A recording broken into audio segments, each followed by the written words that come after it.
Hey there, I'm Fida Hassan and welcome to ESL Advice. Today I'll be talking about some interesting phrases that you can use at your workplace. It's always nice and smart to use the right phrase at the right place. And if it is your office, then using different phrases at your workplace can make you sound way better. So let's take a look at those phrases.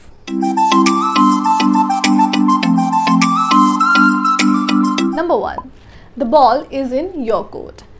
It means it is you who has to make the next decision or take the next step.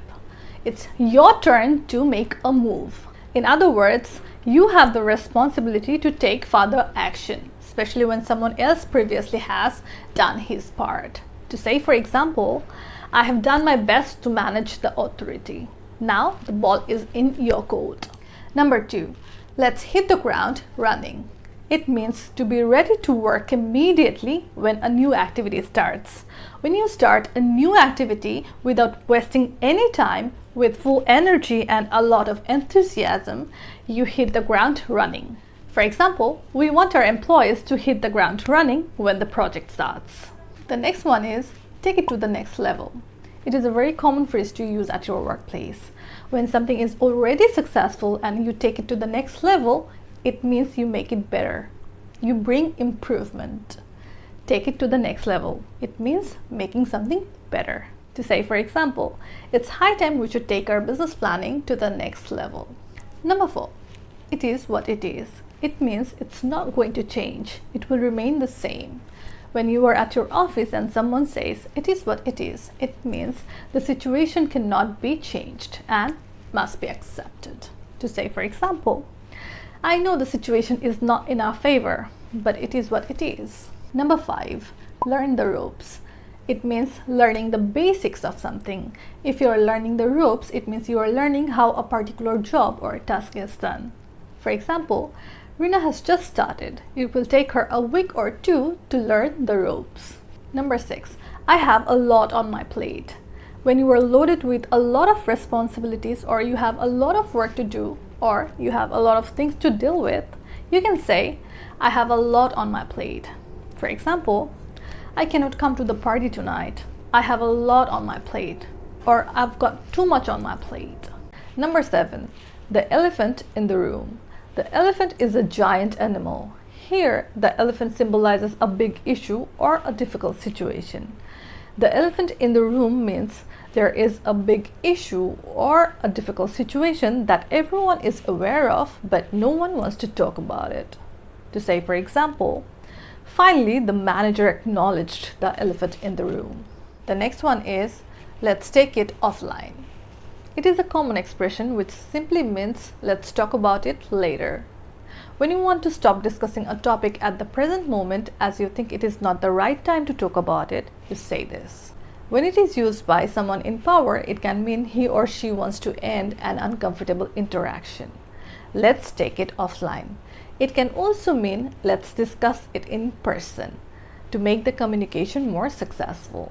Bite the bullet. You use this expression when you make a tough decision or force yourself to do something unpleasant or difficult. To say, for example, I had to bite the bullet and talk to the authority to make sure I get what I deserve.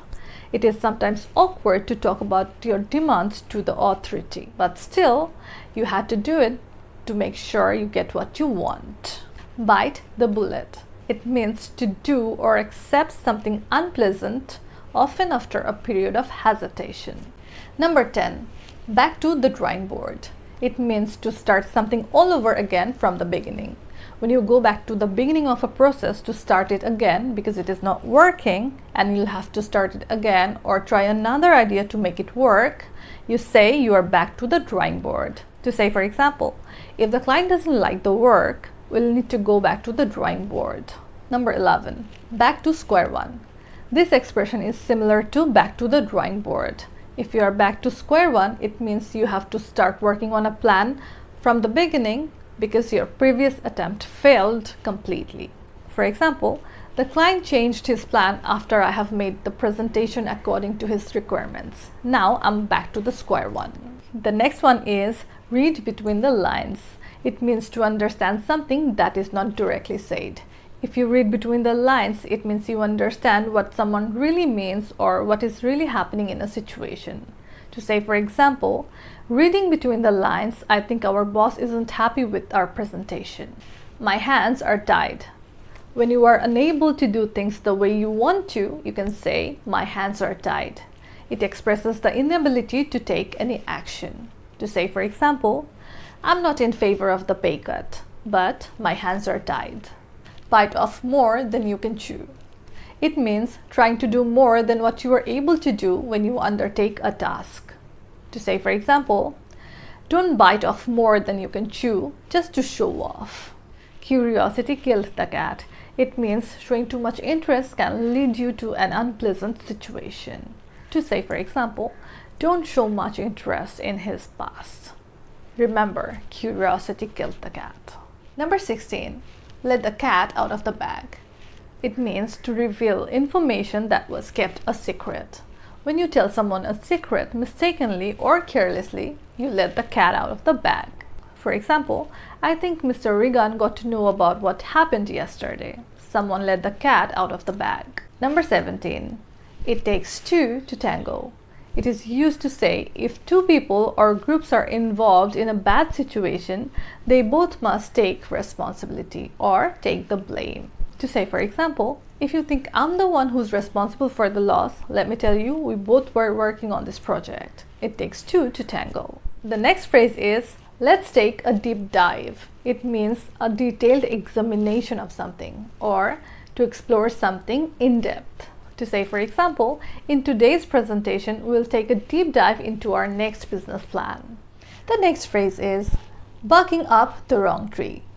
It means looking in the wrong place or to be wrong about the way to achieve something or to do something in a way that will not lead you to the result you want. To say, for example, Rina is relying too much on Bob for the project. I think she is barking up the wrong tree. Number 20. Take something with a grain of salt or with a pinch of salt. It means not to take something or what someone says too seriously. When you understand that something or what someone says is not completely true and you believe a part of it, you are taking it with a pinch of salt or with a grain of salt. It means you don't believe it exactly. You believe a part of it. To say, for example, I take his promises with a grain of salt, as he never keeps those promises. So these are some very useful phrases that you can use at your workplace. Using these phrases will definitely make you sound like a more advanced speaker. I hope you liked today's video and find it helpful. To get more videos like this, do subscribe to my channel and of course, like and share my videos. Thank you.